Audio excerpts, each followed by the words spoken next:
শ্ৰীমতে সেৱাত ৰহিব কৰোণা কৰিতে হৰি জুৱাই হৰি ৰাম কৃষ্ণ কৃষ্ণ মাধৱ মাধৱ। জ্ঞান সন্ধানী সত্ৰত উপস্থিত হোৱা সমূহ আই বাপ বান্ধৱৰ চৰণত পুনৰ এবাৰ ভক্তি ভৰা সেৱা ভাগি আগবঢ়োৱা হৈছে। আৰু আমাৰ এই অনুষ্ঠানৰ জন্মদাতা আমাৰ সকলোৰে আদৰৰ পিতৃস্বৰূপ পুণ্যশ্লোক দেউতা এই অনুষ্ঠানত আজি মাত্ৰ উপস্থিত হোৱা নাই যদিও নিশ্চয় তেখেতে আহিব। আজি তেখেতে দিনটো যথেষ্ট ধৰণৰ কষ্টবহুল কাৰ্যক্ৰমণিকাত তেখেতে থাকিব লগা হৈছে। আপোনালোকৰ সকলোৱে জ্ঞাত যে মাধৱদেৱৰ জন্ম স্থানত আজি যি ধৰ্যাৰ কাৰণে যি বেদী সেই উন্মোচন তেখেতে কৰিছে। আমাৰ শ্ৰীমন্ত শংকৰদেৱ সংঘৰ পদাধিকাৰ বাপজনাও তালৈকে আহিছে। গতিকে তেখেতে বহু সময় ধৰি আমি জম পোৱা মতে তেখেতে ব্যস্ত আছে আৰু অত্যাধিক গৰম। দেৱৰ জন্ম জয়ন্তীৰ লগত সংগতি ৰাখি আমাৰ অধমক দুআষাৰ ক'বলৈ বুলি এটা দায়িত্ব দিছিলে। আমি সিমানৰ নহয়, আমি নিজেও জানো আমি বৰ শেহতীয়াকৈ আহি জ্ঞানলব্ধ হ'বলৈ জ্ঞান সন্ধানী সত্ৰৰ যোগেদি সোমাইছো।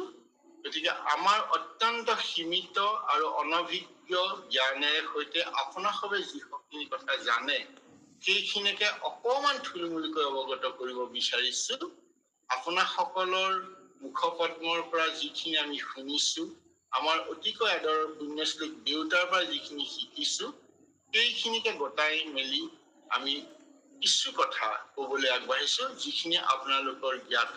আমি সেইখিনিকে পুনৰ এবাৰ ক'ম আৰু এইখিনি কৰোঁতে যদি ক'ৰবাত কিবা আমাৰ ভুল ত্ৰুটি হৈছে তাৰ ফলত হ'ব পৰা অপৰাধখিনি আগতীয়াকৈ মাৰ্জনা বিচাৰিম। কৃষ্ণ কৃষ্ণ মাধৱ মাধৱ। মাধৱ পুৰুষ গুৰুজনা আমি সকলোৱে জানো যে আমাৰ কৃপাল গুৰু শ্ৰীমন্ত শংকৰদেৱৰ এগৰাকী প্ৰপন্ন শিষ্য। অকল প্ৰপন্ন শিষ্যই নহয়, তেওঁ সৰ্বশ্ৰেষ্ঠ শিষ্য বুলি আমি ক'ব বিচাৰিছো। পৰম কৃপালু গুৰুজনাৰ বহু কেইগৰাকী শিষ্য আছে আপোনাৰ সকলোৰে জ্ঞাত, কিন্তু সকলোৰে মাজত মাধৱদেৱ হৈ পৰিছে সৰ্বশ্ৰেষ্ঠ শিষ্য। আৰু সৰ্বশ্ৰেষ্ঠই হোৱাই নহয়, তেখেতে আমাৰ গুৰুজনাৰ সৈতে আমি একেলগে কৃপালু গুৰুজনাৰ লগত ৰাখি আমাৰ গুৰু দুজনা বুলি কওঁ, শংকৰ গুৰুজনা আৰু মাধৱ গুৰুজনা। বহুতে ক'ব বিচাৰে যে আমাৰ গুৰু এজনেই শংকৰ, মাধৱ আমাৰ গুৰু হ'ব নোৱাৰে বা গুৰু আসনলৈ আহিব নোৱাৰে বুলি যদি কয়, কিন্তু সেয়া নহয়। প্ৰকৃততে তেখেতৰ গুণৰাজি আৰু কৰ্মৰাজিয়েই তেখেতক সেই গুৰু আসন দিছে আৰু কৃপালু গুৰু শংকৰ গুৰুজনাই তেখেতক গুৰু আসনলৈ আগবঢ়াই লৈ গৈছে, অন্য শিষ্যসকলক লৈ যোৱা নাই। এই কথা আমাক পুণ্যশ্লোক দেউতাই অনুষ্ঠানত বহুবাৰ কৈছে। আপোনালোকৰ সকলোৰে জ্ঞাত যে মাধৱ গুৰুজনে ৩২ বছৰ বয়সতেই কৃপালু গুৰু শংকৰদেৱৰ সান্নিধ্য লাভ কৰিছিলে এক বিতৰ্কৰ মাজেদি। সেয়া হৈছে কি, তেখেত পোনতে শাক্তপন্থী আছিলে আৰু পাছলৈ সেই শাক্তপন্থীৰ পৰা কেনেকৈ ভক্তি মাৰ্গলৈ আহিলে আৰু সেইখিনি কথা মই পুনৰ দোহাৰিব বিচৰা নাই। গতিকে সেই যে ভক্তি মাৰ্গলৈ আহিলে আৰু সেই অহাটো হৈছিলে মাজুলীৰ ধুৱাহাট বেলগুৰি অঞ্চলত, আৰু যাৰ সংযোগত কোৱা হয় মণিকাঞ্চন সংযোগ ৰূপে অভিহিত হৈছে। গতিকে সেই গুৰুজনাৰ বয়স তেতিয়া আমাৰ মাধৱ পুৰুষৰ আছিলে ৩২ বছৰ আৰু আমাৰ কৃপালু গুৰুজনাৰ আছিলে ৭২ বছৰ। গতিকে এই দুইজনাৰ যি সংযোগ হ'ল, এই কাৰণে মণিকাঞ্চন সংযোগ বুলি হয়তো অভিহিত কৰিছে যে অন্যান্য প্ৰপন্ন শিষ্যসকলৰ যি সংযোগ, সেই সংযোগকৈ মাধৱৰ সংযোগটো এক বিশেষত্ব আছিলে।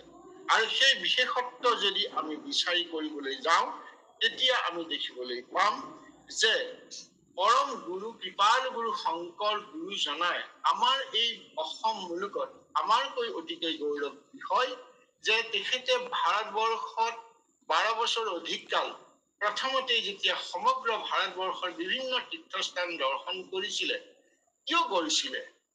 মাধৱ পুৰুষক তেতিয়া যোৱা নাছিলে, দ্বিতীয়বাৰ দিছিলে। প্ৰথমবাৰত কিয় তেওঁ দৰ্শন কৰিলে? ভগৱন্তৰ অৱতাৰী পুৰুষ হিচাপে কৃষ্ণ, কিন্তু তেওঁ সেই তীৰ্থবিলাকত গৈ পবিত্ৰ কৰাৰ লগতে তেওঁ লৌকিক দেহাৰে যেতিয়া ইয়ালৈ আহিলে তেওঁ তেতিয়া কিছু অভিজ্ঞতা গ্ৰহণ কৰিলে। যাই কি নহওক তেখেতে আহি দেখা পালে যে সেই সময়ত ভাৰতবৰ্ষত যি বৈষ্ণৱ সম্প্ৰদায়ৰ লোকসকলে বৈষ্ণৱ মাৰ্গত গৈ আছিলে তাত বহু কথা বিভক্ত আছিলে। দ্বৈতবাদ, দ্বৈতবাদ, বিশিষ্ট দ্বৈতবাদ, দ্বৈতবাদ বিভিন্ন আছিলে। য'ত তথাকথিত সনাতন ধৰ্মই সোমাইছিল, অৰ্থাৎ জ্ঞান কাণ্ড আৰু কৰ্মকাণ্ডৰ কিছু সংযোজন হৈছিলে। গুৰুজনাই সেই কথা গম পাইছে আৰু তেখেত স্বয়ং অৱতাৰী পুৰুষ। সেই তেখেতে ইয়ালৈ আহি আমাৰ অসমলৈ আহি বা অসম মূলকত আহি তেখেতে এটা নতুন ভক্তি মাৰ্গৰ ধৰ্ম দিলে, যাক বহুতে নৱ বৈষ্ণৱ বুলি ক'ব খোজে, কিন্তু সেয়া নৱ বৈষ্ণৱ নহয়। হয়, বিষ্ণুৰ সাধকলৈ বৈষ্ণৱ হ'ব পাৰে, সেয়াও মানি ল'ব পাৰি, কিন্তু ইয়াৰ নৱ বৈষ্ণৱ নহয়। গুৰুজনাই বৰ সুন্দৰকৈ গুণমালাত লিখি গৈছে, ইটো বিতুপন ধৰ্ম সনাতন তাকে সে কীৰ্তন কৰে সাধুজন। এই গুণমালাৰ দ্বিতীয় ঘোষাত তেখেতে কৈ গৈছে যে কৃষ্ণৰ লীলা য'ত গুণ কীৰ্তন কৰা হয় এই সনাতন ধৰ্ম। এই কৃষ্ণৰ গুণানী কীৰ্তন কৰা সনাতন ধৰ্মই হৈছে আমাৰ গুৰুজনে যি প্ৰৱৰ্তন কৰিছে। কৃষ্ণটো স্বয়ং ভগৱান, কৃষ্ণই ভগৱান। আৰু তেওঁৰ লগত যেতিয়া মাধৱ পুৰুষ সংযোগ হৈ গ'ল আৰু মাধৱ পুৰুষে গুৰুৰ প্ৰতি ইমান গদগদ ভক্তি সম্পন্ন হ'ল যে তেওঁ প্ৰথমতে যি গুৰু ভটিমা তেখেতে গুৰুজনাক শ্ৰদ্ধা কৰি লিখিছে, সেই গুৰু ভটিমা হৈছে একমাত্ৰ গুৰু ভটিমা, য'ত তেখেতে অতি সুন্দৰভাৱে কৈছে যে গুৰুজনাই যি ধৰ্ম প্ৰৱৰ্তন কৰিলে সেয়া হলে এক শৰণ হৰি নাম ধৰ্ম কহো ৰাজা কৰো পৰকাশ। গতিকে মাধৱ পুৰুষে কলে যে গুৰুজনাই যি ইটো বিতুপন ধৰ্ম সনাতন বুলি কৈ, ধৰ্ম সনাতন মানে কৃষ্ণৰ জন্ম আৰু লীলা য'ত শ্ৰৱণ কীৰ্তন কৰা আছে কেৱল মাত্ৰ বুলি কলো, সেয়াই সনাতন ধৰ্ম বুলি গুৰুৱে চিনাকি কৰি দিয়াৰ পাছত মাধৱ পুৰুষে হৃদয়ংগম কৰিব পাৰিলে, হয় কেৱল কৃষ্ণকে আমি ভাবিব লাগিব, কৃষ্ণৰ বিষয়ে অন্য কাকো ভাবিব নালাগে, য'ত দ্বৈত ভাৱটো নাই। গতিকে সেইকাৰণে তেখেতে কৰিলে, আমাক দি গ'ল যে এয়া গুৰুজনাই প্ৰৱৰ্তন কৰা ধৰ্মক নামাকৰণ কৰিলে, এক শৰণ হৰি নাম ধৰ্ম কহো ৰাজা কৰো পৰকাশ। গতিকে সকলো ধৰ্মৰ ৰজা হল কৃষ্ণ নাম। গতিকে আমাক মাধৱ পুৰুষে কিমান উপকাৰ কৰিলে আৰু গুৰুজনাৰ প্ৰৱৰ্তিত যি সনাতন ধৰ্ম, কৃষ্ণমুখী সনাতন ধৰ্ম কেৱল সেয়া তেওঁ একশৰণ হৰিনাম ধৰ্ম কৰি আমালৈ দি থৈ গ'ল, আমালৈ নহয় গোটেই জগতলৈ দি গ'ল। যাৰ উপযুক্ততা আছে তেওঁ গ্ৰহণ কৰিব, যি নোৱাৰে নকৰিব। কিন্তু তেখেতে যি একশৰণ হৰিনাম ধৰ্মৰ তত্ত্ব গুৰুজনাৰ লৈ তেখেতে প্ৰবাস কৰিলে, যাৰ ফলত গুৰুজনাৰ ধৰ্মই বিকশিত ৰূপ পালে। আৰু সেইকাৰণে গুৰুজনাৰ যেতিয়া বৈকুণ্ঠ প্ৰাপ্তৰ ক্ষণ আহিছে, সেই সময়ত মাধৱদেৱে যেতিয়া সুধিলে যে প্ৰভু আপুনি গলে জগতখন অন্ধকাৰ হৈ যাব, তেতিয়া গুৰুজনাই আপোনালোকৰ সকলোৰে জ্ঞাত যে কলে মই ক'ত থাকিম, দশম আৰু কীৰ্তনত থাকিবা, দশম আৰু কীৰ্তনত মই থাকিম আৰু তাতেই তোমালোকে পূজা কৰিবা, তাতেই সেৱা কৰিবা। সেই সনাতন ধৰ্ম, সেই এখন হৰিনাম ধৰ্ম।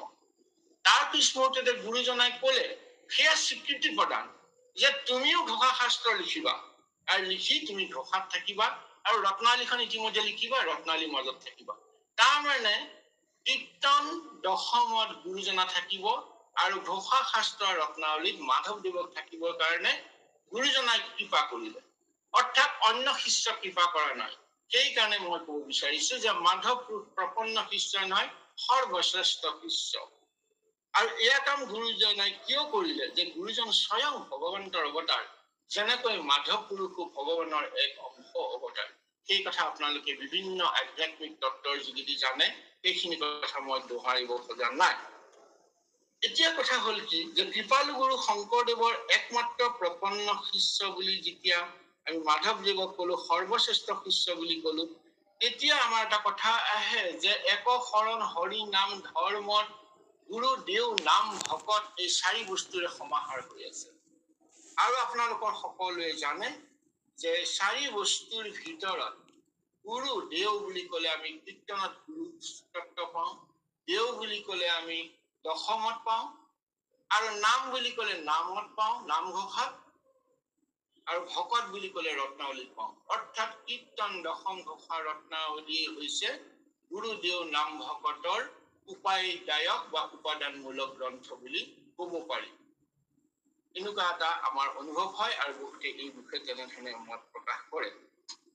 ইয়াৰ পাছতে চাওঁ যে মাধৱ পুৰুষজনে তেওঁ সংসাৰৰ প্ৰতি বৈৰাগ্য হৈ ইমানে তেওঁ ত্যাগ কৰিলে যে গোলাঘাটৰ দেৰগাঁৱৰ নিঘেটিঙত থকা জোৰোণ পিন্ধোৱা কইনাজনীক জোৰোণ বিয়া নাপাতি কৌশলপূৰ্ণভাৱে তেওঁ গৌৰ দেশত গুচি যাব লাগিব, তেওঁ পুৰণা ঘৰ বংগ দেশলৈ যাব লাগিব, এনেকুৱা ধৰণৰ এটা কাৰ্য সম্পাদন কৰি ছোৱালীজনীক বিয়া নাপাতি তেওঁ লৌকিক যি সংসাৰ, লৌকিক সংসাৰ ত্যাগ কৰি তেওঁ ধৰ্মৰ সংসাৰ গ্ৰহণ কৰিলে। গতিকে কিমান ত্যাগ!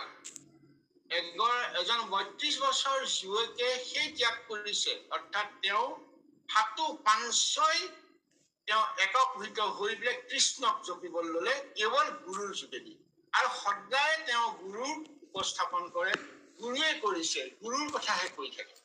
গতিকে এই কথাষাৰে প্ৰতিপন্ন হয় যে মাধৱ পুৰুষৰ শ্ৰেষ্ঠতা অন্য শিষ্যতকৈ অধিক। আৰু সেইকাৰণে শংকৰ গুৰুজনাই ভক্তি ৰত্নাৱলী গ্ৰন্থখন তেওঁৰ জীৱিত কালতে প্ৰদান কৰিবলৈ দিলে মাধৱ পুৰুষক। শংকৰদেৱে কিয় নকৰিলে? কোনোবাই কয় যে তেখেতে ভাগৱত কৰিলে, ৰত্নাকৰ কৰিলে, গতিকে কৰা নাই। নহয়, তেওঁ জানিছে যে এয়া মোৰ উপযুক্ত উত্তৰাধিকাৰী হব। গতিকে সেই কথা আমাক প্ৰতিমান কৰিবৰ কাৰণেই তেখেতে হয়তো ৰত্নাৱলী ভাগ কৰিব দিলে, আৰু ঘোষা কেনেকে কৰিব লাগে তাৰ ইংগিত দি গল। কিন্তু মাধৱ পুৰুষৰ গুৰুজনাৰ জীৱন্ত কালত তেখেতে ঘোষা পুথি প্ৰদান কৰিব পৰা নাই, যদিও গুৰুজনাৰ বৈকুণ্ঠ প্ৰাপ্ত হৈ যোৱাৰ পাছত গুৰু ধৰ্মক অধিকভাৱে প্ৰচাৰ কৰিবৰ কাৰণে তেওঁ সমল বিচাৰি 14.5 বছৰ তেওঁ বিভিন্ন আগম শাস্ত্ৰ অধ্যয়ন কৰি তেখেতে কেইভাগি লিখিলে, যি কোৱা হয় নামঘোষা, যি সৰ্বশাস্ত্ৰ শিৰোমণি বুলি কয় যে সৰ্বশাস্ত্ৰ সাৰৰত্ন আছে।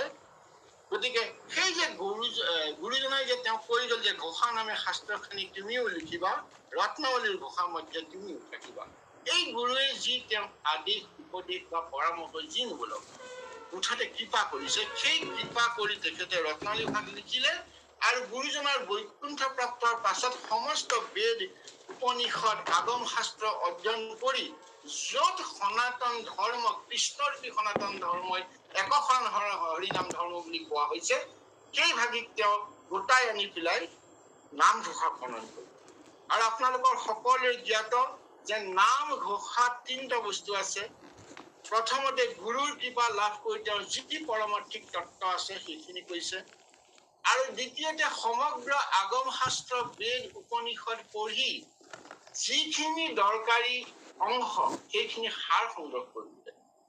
গীতাৰ পৰা আনিলে, তেওঁ ভাগৱতৰ পৰাও আনিলে, ভক্তি দীপিকাৰ পৰা আনিলে, যতে আছে যিখিনি বস্তু আমাৰ ভকতসকলে হয়তো পঢ়িব নোৱাৰিলেহেঁতেন বা বুজি পাবলৈ দিগদাৰ হলহেঁতেন, কিন্তু ৰসস্বাদন কৰাৰ পৰা তেখেতে বিৰত কৰি নাৰাখিলে। তেখেতে সেইখিনি নিজে কষ্ট কৰি আমাৰ কাৰণে দি গল। এয়া হৈছে মাধৱদেৱ, বহুতে কৈছে অনুবাদ নহয়, তাত মৌলিকতা অনুবাদ কৰি ভাৱানুবাদ কৰিলে। মহিমাযুক্ত যি উপদেশ আমাৰ নামঘোষাত পাওঁ, সেয়া গীতাৰ 7ম, 9ম, 5দশ আৰু 3দশ অধ্যায়ৰ যিখিনি দৰকাৰ ভক্তি মাৰ্গত কৃষ্ণৰ য'ত লীলা কীৰ্তন কৰা আছে, য'ত কৃষ্ণৰ কথা আছে, সেইখিনি সোমাই দিলে। গতিকে আমি গীতা পঢ়িব নালাগে, গীতা পঢ়িব নহলাকে আমাক গীতা পঢ়ুৱাই দিলে। আৰু শংকৰ গুৰুজনাই সেইকাৰণে গীতাখন কোৱা নাছিল যে তাত জ্ঞান যুগ, কৰ্ম যুগ, সন্ন্যাস যুগ, বিভূতি যুগ, বিভিন্ন যুগ আছে। 18টা অধ্যায়ত গীতাত আছে। তাৰ কেৱল মাত্ৰ য'ত গীতাৰ 62 নম্বৰ শ্লোক 18তম অধ্যায়ৰ সেই শ্লোকৰ পৰাই কৃষ্ণই যি সিদ্ধান্ত দিছে সেয়া একশৰণৰ সিদ্ধান্ত, সেয়া আমাৰ সকলোৰে জ্ঞাত। আৰু বাকী যিখিনি আছিলে সেইখিনি অৰ্জুনে সোধা প্ৰশ্নৰ উত্তৰত জ্ঞান যুগৰ আছে, কৰ্ম যুগৰ আছে। গতিকে সেইখিনি পঢ়িলে আমাৰ অকণ অসুবিধা হয়, আমি গীতা পঢ়িলে সাধাৰণভাৱে পাগল হওঁ বুলি কওঁ। কিয় হওঁ? যে এইটো কৰিব লাগে, এইটো নালাগে, আকৌ সেইটো নালাগে, এইটো কৰিব লাগে বুলি কৈ জ্ঞান কৰ্মযুগ আৰু সন্ন্যাস যুগ বিভূতি যুগৰ মাজত এটা অসুবিধাত পেলাই দিছিল। আৰু সেই অৰ্জুনে নিজেও অসুবিধা পাইছিল কাৰণে কৃপালু গুৰু কৃপালু আমাৰ গুৰুজনা মানে আমাৰ ঈশ্বৰে অপৰাধ মাৰ্জন কৰিব, ঈশ্বৰে সেই কথাখিনি অৰ্জুনক ক'লে। গতিকে তাতেই হ'ল এক শৰণ। গতিকে সেই শৰণৰ তত্ত্বখিনি আনি গীতাৰ যিখিনি শৰণ তত্ত্ব, সেই সমগ্ৰ তত্ত্বখিনি আনি আমাক নামঘোষাত মহিমাযুক্ত উপদেশত দিলে। গতিকে চাওক, মাধৱদেৱে আমাৰ কাৰণে কিমান কৰি গ'ল। তদুপৰি তেখেতে বিভিন্ন শাস্ত্ৰ আনি তেখেতে ৰচনা কৰি গ'ল মৌলিকভাৱে। আমি সেইখিনি পঢ়িয়েই পৰিতৃপ্ত হৈ আছো। তৃতীয়তে, স্বয়ং মাধৱ পুৰুষে ইমানভাৱে ঈশ্বৰক সেৱা কৰিছে যে মাধৱ পুৰুষজনে পৰমেশ্বৰ কৃষ্ণৰ কৃপা লাভ কৰি তেওঁৰ তত্ত্ব বস্তুৰ প্ৰকাশ কৰিছে, বস্তু প্ৰকাশ কৰিছে। মই সেইখিনি বিশদভাৱে নকওঁ, আপোনালোকে সকলোৰে জ্ঞাত, মই কেৱল অনুক্ৰিয়াহে কৰো। এইখিনি হৈছে মাধৱ পুৰুষৰ শ্ৰেষ্ঠতা, যি কাৰণে কোৱা হৈছে যে সৰ্বশ্ৰেষ্ঠ। আৰু অন্যভাৱে যদি চোৱা যায়, তেতিয়া আমি যাম যে নামঘোষাৰ মাজতেই শংকৰদেৱক গুৰুৰূপে পৰিচয় কৰি দিয়াৰ লগতে গুৰু, দেও, নাম, ভকত এই চাৰিটা উপাদান নামঘোষাৰ মাজতো বিচাৰি পোৱা যায়। সংক্ষেপেকে হলেও তেখেতে কৃষ্ণ এক দেৱ দুখহাৰী কাল মায়াদুৰ অধিকাৰী বুলি কৈ তেওঁ দেৱতত্বৰ পৰিচয় দিলে। ঠিক তেনেকৈ গীতাত যি অমৃত বৰ্ষণ কৰিছে, যম কাল মায়া মৃত্যুৱে বেঢ়িয়া আছে বাঘ জালি কৰি, হেনয় জীৱক কোনে তৰিবক বিনে কৃপাময় হৰি। ঈশ্বৰ তত্ত্বৰ কথাখিনিও তেখেতে তাতে আমাক সুন্দৰকে কৰি দিলে প্ৰাঞ্জল ভাৱে। আকৌ নামেই যে সংসাৰ তৰিব পাৰে তেওঁ কৈ দিলে, যাৰ ৰাম কৃষ্ণ নাম নামে ভৱ সিন্ধু তৰি, পাৱে পৰম পদ পাপি যত, সদানন্দ সনাতন হেনয় কৃষ্ণক সদা উপসা কৰো হৃদয়ত। গতিকে নাম লব লাগিব, এই নামৰ কথাও কৈ দিলে। গতিকে এনেকে গোটেই বস্তুখিনি আমাক গুৰুজনাই এই মাধৱ পুৰুষে আনিছে। আকৌ আমাৰ ভকতৰ সন্ধান দিলে। প্ৰহ্লাদ এজন ভক্ত, হিৰণ্যকশিপু প্ৰহ্লাদৰ পুত্ৰ, নানান দুৰ্গতি দিল, হৰি নাম মহা কবচ প্ৰভাৱে, টান নৌম নলৰিল। গতিকে এনেধৰণে গুৰুজনাই ইমান কৃপা কৰিছে, এয়া ভাবিব নোৱাৰা কৃপা। এতিয়া আমি এইখিনিতে এষাৰ কথা কব বিচাৰিছো যে নামঘোষা আমি সকলোৱে পঢ়িছো। আমাৰ অতিকৈ ভাগ্যৰ, পৰম ভাগ্য বুলি কৈছো, ভাগ্য নহয় পৰম ভাগ্য বুলি কৈছো, যিসকলে পুৱাৰ আমাৰ পুণ্যশ্লোক দেউতাই প্ৰতিষ্ঠা কৰা নামামৃত শ্ৰীমন্ত শংকৰদেৱ নামামৃত সন্ধানী পত্ৰত আছে। তাত আমাৰ নামঘোষাখন দুবাৰকৈ আমাক আলোচনা কৰিলে পূজ্যপাত পুণ্যশ্লোক দেউতাই, আৰু তাত অহৰহ ভাৱে তেখেতে যিখিনি কলে সেইখিনি জ্ঞানেহে আজি মই এইখিনি কথা আপোনাৰ অৱগত কৰিছো। আৰু আপোনাৰ এই সকলোখিনি কথা ইউটিউব ভিডিঅ পাব। গতিকে এই কথাখিনিৰ যোগেদি, নামঘোষাখনৰ যোগেদি আমি গোটেই সমগ্ৰ একোখন হৰিনাম ধৰ্মৰ লগত পৰিচয় কৰি দিলে।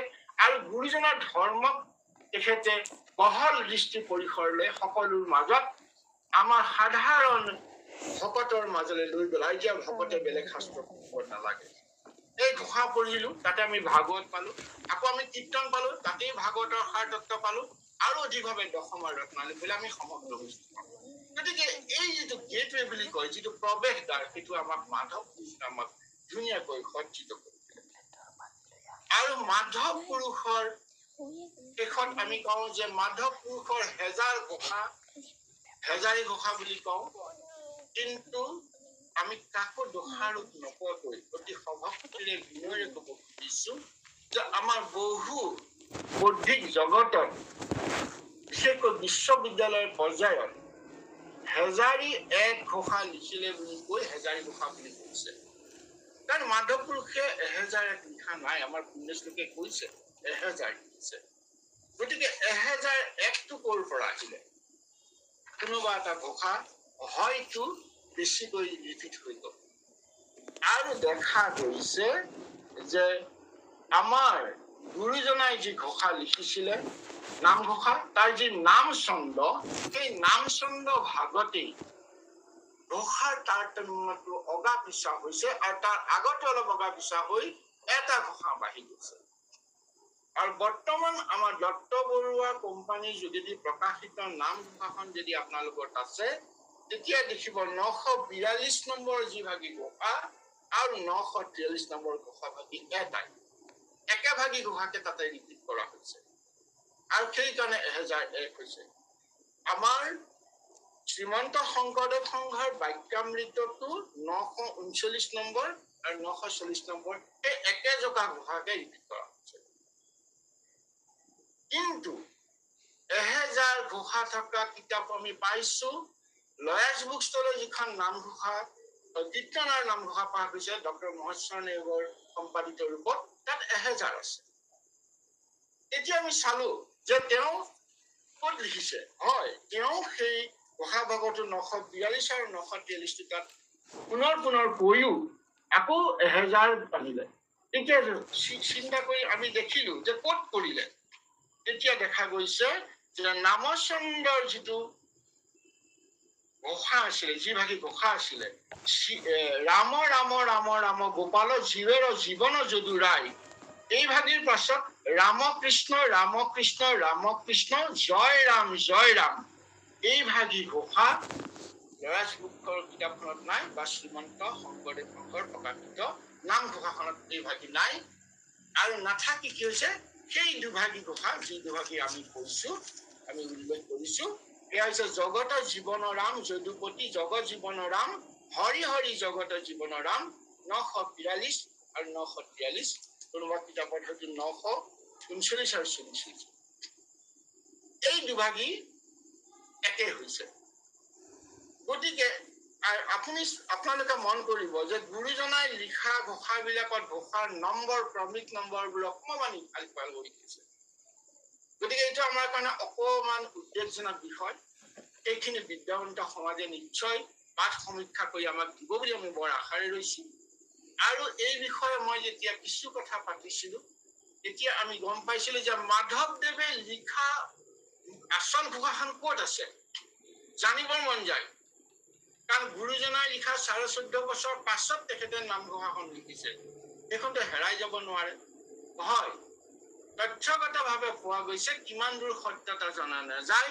যে মাধৱ পুৰুষৰ শিষ্য মথুৰা দাস বুঢ়া ভকতৰ হাতত বৰপেটা সত্ৰত তেখেতে সেই ঘোষাখন দিছে আৰু সেই সময়ত পাটবাউসী সত্ৰত আছিলে আমাৰ গুৰুজনাৰ নাতি পুৰুষোত্তম ঠাকুৰ গতিকে পুৰুষোত্তম ঠাকুৰে সেই ভাগী ঘোষা বিচাৰিলে কিয় বিচাৰিলে যে আপোনালোকৰ জ্ঞাতে যে পুৰুষোত্তম ঠাকুৰে আমাৰ প্ৰসংগ প্ৰণালীবদ্ধ কৰিছে আৰু সেই সময়ত শুনা মতে সত্যতাটো নাজানো যে প্ৰসংগত মাধৱদেৱে তেওঁ ঘোষাখনৰ বাণীসমূহ বা ঘোষাৰ পথসমূহ দিব বিচৰা নাছিল যে সেয়া গুৰুজনাৰ বস্তু গুৰুকেই দিয়ক মই আৰু গুৰুৰ লগত মই শিষ্য লিখাখন তাত সংমিশ্ৰণ নকৰো এয়া আছিলে মাধৱদেৱৰ অচলা গুৰু ভক্তি যদিহে কথাষাৰ হয় আৰু যেতিয়া মাধৱদেৱৰ বৈকুণ্ঠ প্ৰাপ্ত হল তেতিয়া পুৰুষোত্তম ঠাকুৰে মথুৰা দাস চাতাক ক'লে যে ধাৰলৈ হলেও মোক ঘোষাখন কৰিবলৈ দিয়া আৰু মথুৰা দাস চাতাই কিন্তু ঘোষাভাগ নিদিলে এই যে নিদিলে মথুৰা দাস চাতাই নিদিয়াৰ কাৰণে তেতিয়া পুৰুষোত্তম ঠাকুৰে শুনা মতে এখন ঘোষা লিখিলে 9 ঘোষা আপোনালোকৰ সকলোৰে জ্ঞাত সেই 9 ঘোষাখন কিন্তু তেনেকে লিখিব নোৱাৰিলে সেইখন প্ৰচলিতই নহয় যাই কি নহওক ইয়াৰ পাছত সেই মাধৱদেৱ স্বৰচিত স্বহাতেৰে লিখিত ঘোষাভাগীৰ হয়তো পৰৱৰ্তী পৰ্যায়ত যেতিয়া আমি কপি কৰিছিলো বা যেতিয়া আমি ইয়াৰ বিভিন্ন ধৰণৰ সংস্কৰণ কৰিছিলো কৰোতে হয়তো এই অৱস্থা প্ৰাপ্ত হ'ব পাৰে কাৰণ তেতিয়া পাঠ সমীক্ষাৰ কথা নাথাকিব এই কথা অনুভৱ হয় যি কি নহওক এই কথাখিনি মই এইভাৱেই সংযোগ কৰিলো যে পৰৱৰ্তী পৰ্যায়ত আমাৰ অসমৰ একমাত্ৰ জাতীয় সাংস্কৃতিক অনুষ্ঠান গুৰুজনাৰ শ্ৰীমন্ত শংকৰদেৱ সংঘৰ আছে তেখেতসকলে যথেষ্ট ধৰণে গুৰু ধৰ্ম পৰিশুদ্ধ পৰিৰূপত আনি আছে আৰু এইখিনি তেখেতসকলে আনি হেজাৰী ঘোষাৰ নিশ্চয় মান্যতা প্ৰদান কৰিব বুলি ভাবিছো ইয়াৰ আগতেই 1955 চনত যেতিয়া মহেশ্বৰ নেওগ ডাঙৰীয়াই কেৱল নামঘোষাখন লিখিছিলে কীৰ্তন সম্পাদিত কৰিছিলে তেতিয়া তেওঁ 3 ভাগী কিতাপ লৈছিলে যোৰহাট 4 গাঁৱৰ পৰা আনিছিলে বংশীধৰ বৰুৱাৰ ঘৰত থকা সাঁচিবতীয়া পুথি আৰু কেন্দুগুৰিৰ পৰা আনিছিল আভাগী পুথি, আৰু 4 গাঁৱৰ পৰা আৰু এভাগ পুথি আনিছিলে কেশৱৰাম বৰমেধিৰ পৰা। এই কিভাগ গোটাই লৈ মহেশ্বৰ নিজেই কৈছে যে মই নেজানো ইয়াত ভুল হ'ব পাৰে, মই পুথি আনি সংৰক্ষণ কৰিছো। এতিয়া যিয়েই নহওক, মহেশ্বৰ ভুলে হওক ভূতেই হওক, তেওঁ ঘোষাখন সংকলন কৰি ছপা মাধ্যমত দিয়ে। তাৰ আগতো আমাৰ আগৰৱালা বংশৰ লোকে কৰিছে বুলি কোৱা আমি পোৱা নাই। আৰু যদি আগলৈ আমি চাওঁ যে 1955 চনৰ আগৰ যদি ঘোষা মই চাইছো, সৌভাগ্য পাইছো, তাত য'ত বঙলা ৰ আছে, তাতো কিন্তু এই যিভাগী ঘোষা 940 আৰু 41 যিভাগী ঘোষা আছিলে, জগত জীৱনৰ ৰাম যদুপতি, জগত জীৱনৰ ৰাম যদুপতি, তাতো দুবাৰ কৈছে। কৈ কিন্তু শেষত এই ৰামকৃষ্ণ ৰামকৃষ্ণ ৰামকৃষ্ণ জয় ৰামটো নাই। আৰু তাৰ পাছতে আছে দীনদয়াশীল দেৱ দামোদৰ হৰি দামোদৰ দামোদৰ দামোদৰ দেৱ দামোদৰ। যি কি নহওক, সেইখিনি যে বিসংগতি অকমান হৈছে, সেই বিসংগতি খিনিয়ে আমাক বিপদত নেপেলায়। কিন্তু আমি হেজাৰী ঘোষাৰ প্ৰতীয়মান কৰিব যে নোৱাৰো, সেইকাৰণে কৈছো। গতিকে আমি সেইখিনি কথালৈ ইমান চিন্তা কৰিব নালাগে, আৰু সেইখিনি কথাক ৰাগত ৰাখি আমি ভক্তি মাৰ্গটো এৰি দিব নালাগে। সেইখিনি মই বিদ্যাৰ্থিনীৰ কথাখিনি বৌদ্ধিক মহললৈহে আগবঢ়ালো। আৰু আমি সাধাৰণভাৱে মই নিজেও যি আছে হেজাৰী 1 হলেও আমি ঘোষাই পঢ়ো। কৰবাত ৰিপিট কৰিছে কওক, কিন্তু ঘোষাই পাম। কিয়? যে ঘোষাত সমগ্ৰ তত্ত্ব একশৰণ হৰি নামৰ ধৰ্ম আছে। গতিকে এয়া হৈছে মাধৱদেৱৰ যিখিনি আপোনাৰ খবৰ চৰণলৈ আমি কবলৈ যাওঁতে দোষ কৰিছো, দোষৰ ত্ৰুটি হৈছে, এই সমস্তখিনি আপোনাৰ সবে নিজখিনি মাৰ্জনা কৰিব আৰু আপোনাৰ সবে শুধৰণি দিব। আৰু এইখিনিকে মই আশা কৰি আপোনালোকৰ চৰণলৈ সেৱাভাগি আগবঢ়ালো। মই অজ্ঞানীৰ যতে জ্ঞান, হৰি হৰি হৰি হৰিয়ে, একথা কহি কোনে সীমা কৰিবে কটাক, ঐটো মোৰ ঘোৰ দোষ পৰি হৰি হৰি হৰি হৰি হৰি হৰিয়ে, কৃপাময় কৃষ্ণ চৰণে ৰাখায় আমাক ৰাম, কৃপাময় কৃষ্ণ চৰণে ৰাখায়